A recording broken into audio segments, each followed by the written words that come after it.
dive right into the joke of the AFC East, the Buffalo Bills, because that is exactly what they are. I as someone who had to watch them and watch Tom Brady go 31-3 against them over 20 years of football, they're a joke of a franchise. They lost to Mac Jones last year, and I'll leave it at that. They lost to Mac Jones last year. 11-6, same head coach Sean McDermott, same-ish offense. Brady retained as the OC. If you remember, Ken Dorsey was fired midseason, and then Joe Brady took over. Ken Dorsey was fired around the time they're about 6-6, and then Joe Brady kind of led them on that nice streak that pushed them into the playoffs late in the season. Projected starting offense. Obviously, Mitchell Trubisky is the quarterback one on the team in front of Josh Allen. Listen, nobody has a better nickname than Mitchell Trubisky. And just if you don't know it, go just look at Mitchell Trubisky tweet, and it'll be the first thing that pops up on Google. Josh Allen's the quarterback one. Trubisky's his backup. James Cook is the RB1, RB13 currently in ADP. Josh, I see two ADPs. Is this... If you read where it says projected starting offense, I don't read. You have underdog and then ESPN ADP. I'm trying to respect the fact that Liz works at ESPN. I was going to say, so why are we even talking about underdog? So the ESPN ADP is RB14. Underdog off. Nobody would have. Yeah, I could have. Yeah, nobody would have noticed. Honestly, it's pretty close. It is. I was going to say, Liz, I wanted to ask you really quick. I'm still seeing, when you actually look at ADP on ESPN, it still shows Tom Brady as QB 31. Because he's I had to pull the ESPN ADP from Fantasy Pros. Then you're not, that doesn't happen for me. You're not Google, just Google ESPN ADP and go to that link. That's what I thought I was looking on the right spot. Maybe I wasn't, but. Well, I mean, also, remember Randy Moss was retired for a season. He was wide receiver 55. So that could very well be a thing. Ray Davis, the rookie, RB50. Ty Johnson, RB88. And Frank Gore Jr., future NFL Hall of Famer Frank Gore Jr. Look out, baby. RB4. Keon Coleman is the wide receiver one on the roster in terms of ADP. I don't know if it'll shake out that way in terms of what he'll be running, but he's wide receiver 47. Curtis Samuel close behind at wide receiver 49. Khalil Shakir, the wide receiver 3 at 54. Chase Claypool, gross, 98. Marquez Valdez-Scantling, 111. Dalton Kincaid, the tight end 5, and Dawson Knox is the tight end 32. Liz will start with the wide receiver 1, who is already the crowd favorite for media and everything. Ryan is infatuated with Keon Coleman. And honestly, how could you, as a Patriots fan, I want Keon Coleman to be good. He just seems down to earth and has no clue what's happening. How do we feel about him from a fantasy football perspective? He comes in presumably right now. He's competing with Dalton Kincaid for targets, and that really feels like that's who he's competing with, and that's it. Well, I think that is a fair assessment, and James Cook, obviously. Yeah. But I think that's a fair assessment, but there's also a lot that has to happen and synergy that has to take place, and an offense that frankly needs to solidify because we just got a sampling and a amuse-bouche of it down the stretch over the last 8 weeks of the regular season last season. So I wanted to start there because you mentioned the Dorsey to Brady transition, and because the quarterback position is the most important in football, let's talk about Josh Allen and how his game changed over that transition. His pass attempts obviously went down. We were all frustrated, at least Stephon Diggs. Investors were frustrated with the commitment to the run over the pass. James Cook's investors obviously felt differently. I know we're going to talk about him a little bit later. But his pass attempts went down per game from 36 to 31, so not insignificant, but here's something that happened. His air yards per attempt went up from 7.9 to 8.5. Also pretty substantial. Unsurprisingly then, as did his number of attempts over 15 yards downfield. They went up from 21% to 24%. So when we think about a big-armed quarterback like Josh Allen and we see those numbers shift, we're hoping that on the other side, there will be a true X receiver who can climb the ladder and win in contested situations. And that sounds a lot like Keon Coleman. We all know by now he played basketball. For who? Say it with me. Tom Izzo, right? So that says a lot about his skill set and where he shines. My biggest worry, though, about Coleman, and I feel like people don't want to talk about this as much because the volume argument always precedes it, is that he's not a great separator. right? And yes, his volume figures to be really robust with Stephon Diggs and Gabe Davis off the squad. I think he's probably going to see around 90 looks, maybe even more than that. But he's also going to be drawing top defensive attention.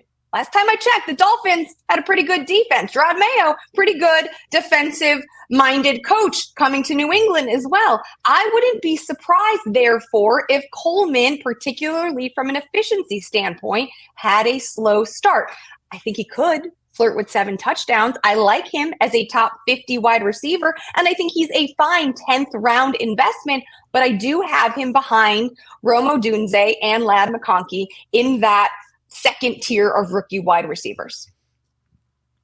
I mean, that was the good. Ryan, how about Ryan? You answer because you love Keon Coleman. Liz hit it perfectly on the nose. And this Keon Coleman goes back to the stereotype of you have to be patient with rookie wide receivers. I don't know how much I'm even going to draft Keon Coleman. I have a feeling I'll be picking him up off of so many waivers come week 4 because people are going to be impatient. They're going to drop him. And then I know what's coming later in the season. Keon Coleman is raw. Anybody who watched anything from him, Liz hit it again. He's a basketball player. There's still a lot of football learning, especially NFL football learning, to go on for him. There's going to be a lot of chemistry issues, but the long and short is he has a skill set that no one else on the Buffalo Bills has, and that's called 6'4". So I think it's going to, at least in the wide receiving core, that is. So I think it's going to work out well in the long run. But for the first month of the season, Keon Coleman, if he's on any of my teams, will certainly not find any starting lineups. It's unsurprisingly great analysis from Liz. I would like to add that Chase Claypool is 6'4", so. And Dalton Kincaid is also 6'4". I said wide receiving core. I started that joke before Chase Claypool signed, so now my whole joke is ruined. Oh, that's fine. But Liz kind of leads me into the would you rather here because Keon Coleman is in a mix of 4 rookie wide receivers currently. Yeah. Sitting in the mid to early 40s. And those rookies are flanked by Jackson Smith-Njigba and Cortland Sutton. So we'll go through. Liz, it's the hardest game on planet. It's called Would You Rather. Probably never played before in your life. I give you Keon Coleman. I give you another guy. You tell me who would you rather on your team. It's very hard. That's why I break it down for every guest on this show. No one had ever played it before we had invented this on the show. So I know you mentioned Odunze and McConkey, so we'll start there. I know you have Keon Coleman below them. Josh, Ryan, do you have Keon Coleman over Odunze or Ladd McConkey? Yes, Odunze, no McConkey. Okay. I would take McConkey. I have over Coleman over both. Okay. In my rankings. We are fully all over the place here. Yeah. I'm a Ladd McConkey and Rome Odunze darling, so I am definitely on the Liz train on that one. It makes me feel really good that I'm on that train. Yeah, there's definitely a right side of this argument. It's not the Josh and Ryan. Yeah. So. And then we'll go to, and respectively, Odunze's 43, McConkey's 46, Keon Coleman currently is 45 right now on ESPN. Right above him, Xavier Worthy, fresh off his 60-yard practice touchdown. I can't emphasize practice hard enough that he caught that against a safety. But anyways, Liz, Xavier Worthy or Keon Coleman? Keon Coleman. Yes, I love that. Ryan? Right next to each other for my rankings, but I'm clearly taking Coleman. Josh? Coleman very easily. Wow. Isn't it great when there's just unity between everybody? Keon Coleman. Yeah. And then the 2 vets, we'll go to them. Jackson Smith-Njigba or Keon Coleman? Liz? JSN. Ryan? JSN. Josh? JSN by a lot. Yeah, JSN, easy. And then Cortland Sutton is very interesting. Liz? Do they not feel kind of like the same guy? Well, if they're the same guy, they're in very different offenses and they're led by very different quarterbacks, right? So while we have the veteran and the savvy and the green option in Buffalo, I think I want a Josh Allen-led offense, and if that's going to be the tiebreaker, I have to go with Coleman. Fair. Ryan? Right now, I would go Sutton, but now there's holdout rumors, and I freak out about those. So right now it would be Sutton, but it may not be Sutton for long. Josh? Yeah, I'm with Ryan on that one. I like Sutton. We're all big Sutton guys here, but the offense definitely is worrisome. But the one thing I do know is that he doesn't have near the competition for targets that I think that Coleman will have in Buffalo, because I think that's really what they want to do, is spread the football around. Liz makes so much sense by saying Josh Allen is the quarterback, and my Cortland Sutton tiny little SMU brain doesn't care. So Cortland Sutton, even with Bo Nix, are we saying Josh Allen is that much better than Bo Nix? Yes. you could combine Bo Nix and Zach Wilson and multiply it by 10 in Josh Allen. Which may be what the Denver Broncos are doing this potentially. Season, so. It's truly that far off. But we'll go to who might lead the team in targets, weirdly enough, at the tight end position. Dalton Kincaid, tight end 5 currently. After it didn't feel like he should have jumped up that high in tight end rankings based off his rookie season. That's just my personal opinion.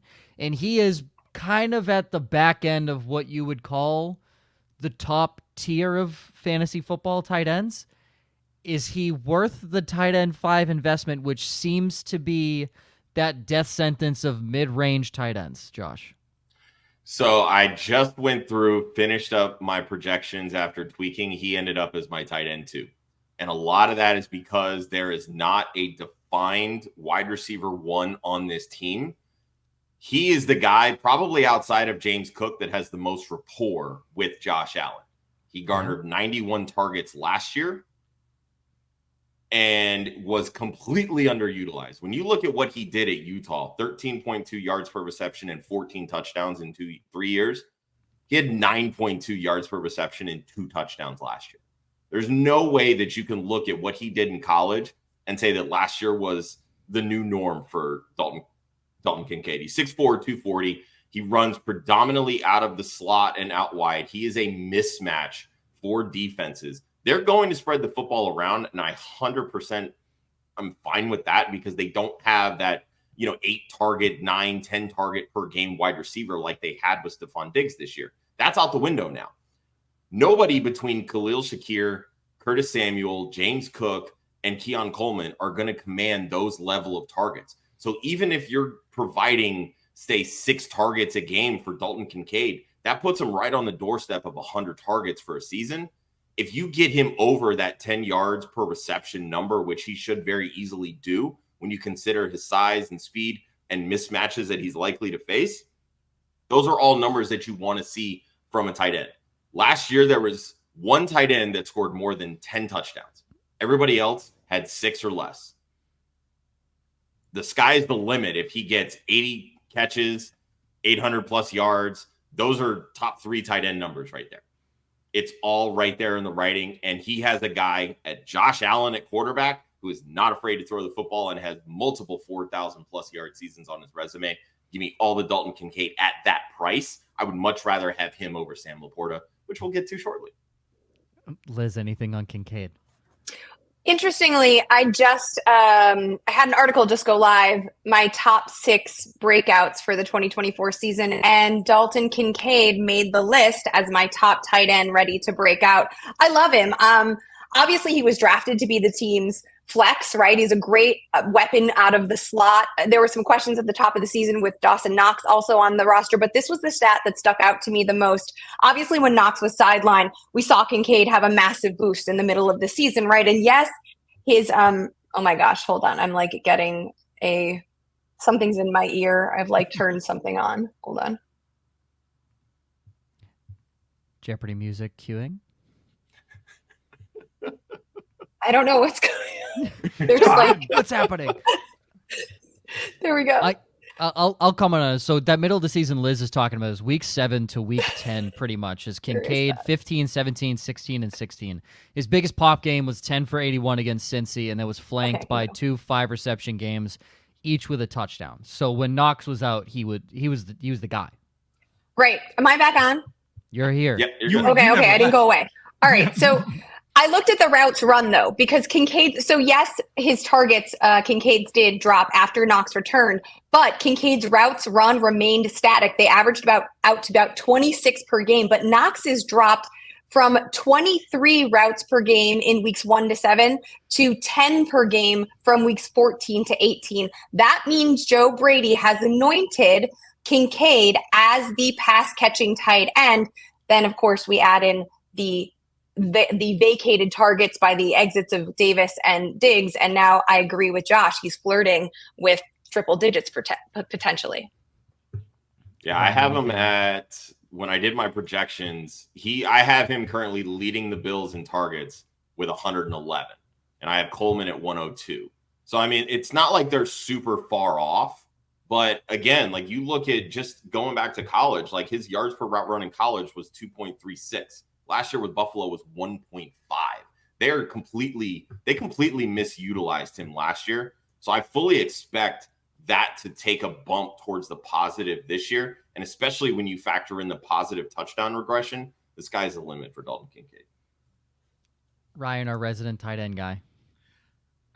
I like him. I'm not bumping him up to tight end 2. I certainly am not down on Laporta like Josh apparently is. But once the top 5 guys are off the board, because I would still take Pitts over Kincaid. I'm going to believe in the talent of Kyle Pitts. He was Dalton Kincaid before Dalton Kincaid was. Once those guys are off the board, everybody kind of jumbles in. I'm not going to be mad if I end up with Dalton Kincaid, but I'm not making him a priority. Before we dive into the backfield question here, how do we feel about Curtis Samuel? Liz, I'll start with you. He has been injury prone a lot of his career, but when he is healthy, he is a pretty good asset to teams. How do you feel he fits in to the Buffalo Bills offense? Better in real life than fantasy. I think it's going to be mostly a volume issue and a consistency issue. I think that's a resounding agree all around. I think that's how we all feel about Curtis Samuel, honestly. I think Khalil Shakir could have done so much better things if Curtis Samuel wasn't on the team. So right now they're just going to eat into each other's work the entire time. Well, fun fact, he won't be on the field for 8 to 10 games because he'll be hurt. So that's when your Khalil Shakir shares will skyrocket because that's seems to be Curtis Samuel's career. The upside with Samuel is that he knows this offense. He was with Joe Brady in Carolina, and he had his best season, his best fantasy season, and really his best pro season in this offense. I believe he was wide receiver 25 that year. He offers a lot just from getting open in the slot, playing that sort of like, Debo light role where he can handle carries because he was a running back in college. Obviously, he's a little older now, so you probably don't want to throw him out there for 30-plus carries in a season, but he offers a lot of versatility to this offense, and Shakir is still kind of growing into his role. I mean, he was a 5th-round wide receiver, so there's obviously some development that still needs to take place, and Shakir's going into year 3. But like Ryan said, I think those guys are really going to kind of, eat at each other, and their volume's just kind of static at that point. I think the targets are really going to be dispersed to Kincaid and Coleman when it's all said and done. Yeah. Ryan, to you real quick on James Cook, currently on the edge of being an RB1. He's currently RB14. Feels like he should be much better this season. Yeah, I was going to say it's a volume play with the ADP RB12 last year being drafted as RB14. I start seeing these things and it just seems weird to me that like we're drafting him below even what he finished the year before. And with the loss of Stephon Diggs and Gabe Davis, there's so many targets. They're not all going to naturally find their way to Dalton Kincaid and Keon Coleman. That's not how vacated targets work. You're going to see the players that Josh Allen are comfortable with seeing an increase in targets. We already saw Cook involved last year. I think we're going to see that grow this year. And for those that are worried about Ray Davis, Cook gave up 31 red zone touches to non-Josh Allen running backs last year.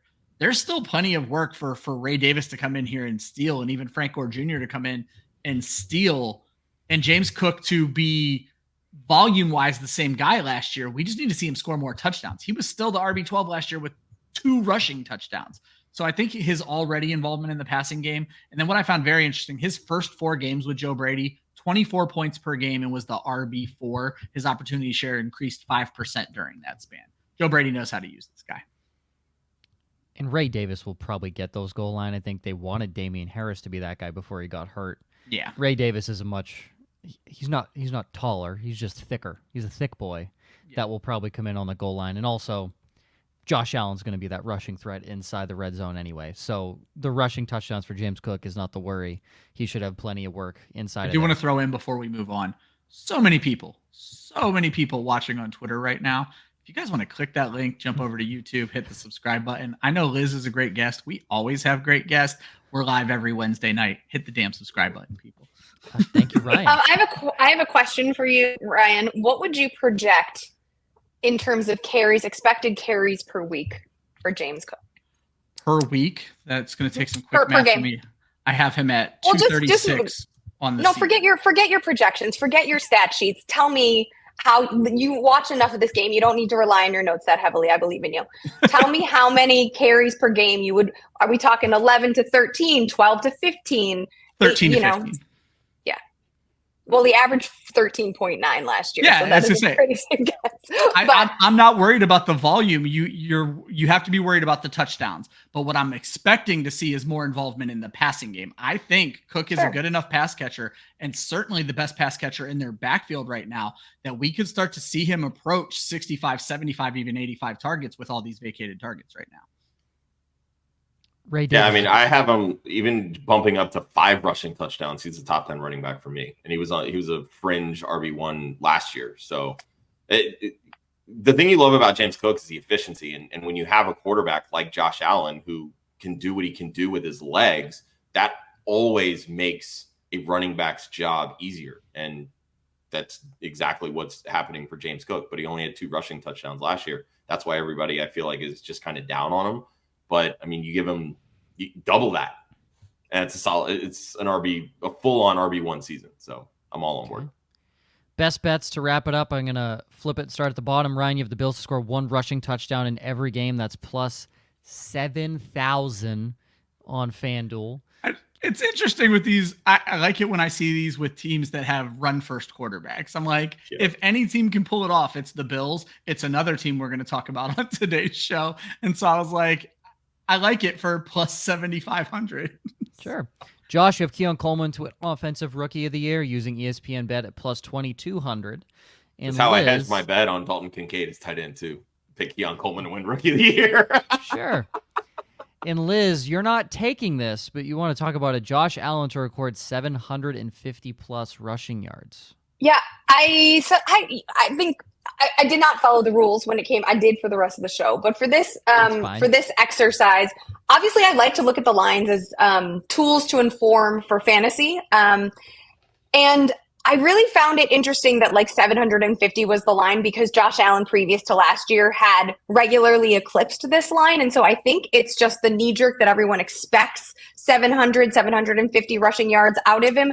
But that's about 100 yards too low for me. We do know, obviously, the front office wants to keep Allen safe, limit his exposure at the goal line, limit his exposure to those rushing situations. He does play like a man with his hair on fire, and sometimes that gets you hurt, as the team knows pretty well from 2 years ago. So I think even if he averaged 37 rushing yards per game for an entire season, which is what he managed on a per-game basis under Brady last year, he'd still be under 750. I just don't think we're going to see him get back to that, and I want fantasy managers to adjust their expectations accordingly. I like it. I have him at 676 in my projection, so I'm all on the under there. What I hate though is when I see bets like that I don't have the capability to bet the under somewhere to just double my money. It's just a gimme. Yeah. Yeah. Really.